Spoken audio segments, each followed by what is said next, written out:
Le Kindle d'Amazon a 10 ans. Quel bilan pour les liseuses numériques? Le 19 novembre 2007, Jeff Bezos, l'emblématique fondateur et PDG d'Amazon, lançait le Kindle, une liseuse commercialisée par Amazon.com.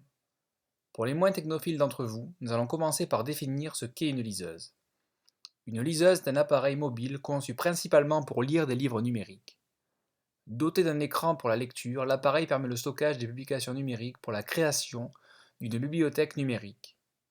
La sortie de la liseuse Kindle d'Amazon devait sonner le glas du livre papier. Il faut dire que les avantages des liseuses sont légion, à commencer par la possibilité d'emporter partout avec soi sa bibliothèque numérique.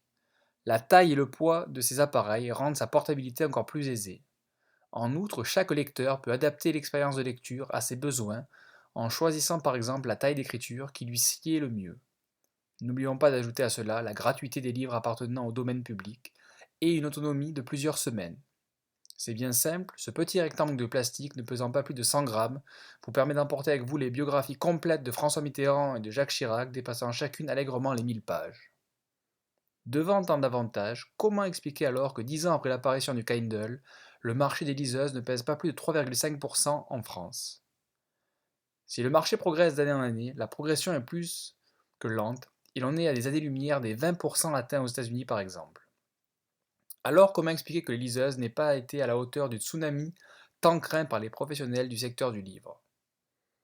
Les amoureux de la lecture pointent souvent du doigt la perte de sensation de toucher du papier que procure le livre traditionnel. Une relation intime se créant même quelquefois avec un livre que l'on a adoré lire. Le toucher, l'avoir près de soi est un bonheur qui ne peut être procuré que par un livre papier, non par une liseuse. Les liseuses pâtissent également de la concurrence des smartphones, qui proposent également un mode liseuse numérique. Même si l'expérience de lecture proposée par les iPhones ou autres téléphones Android est moins confortable pour la vision, il n'en reste pas moins que cela s'avère très pratique et qu'il n'est pas nécessaire d'acheter un appareil supplémentaire, ce qui représente toujours un coût.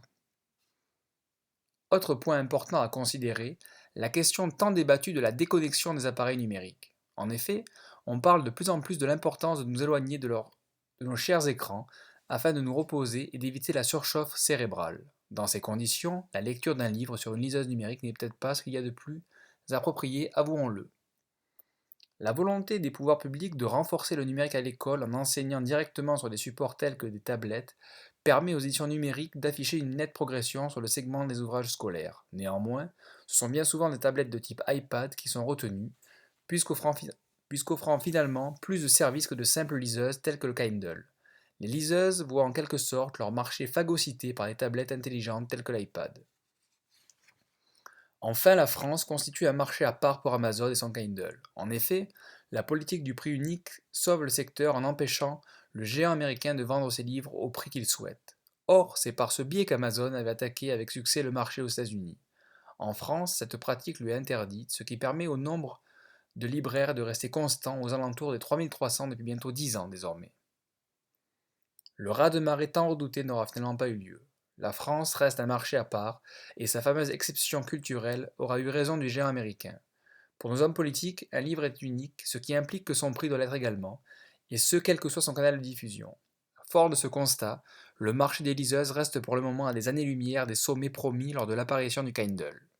Affaire à suivre.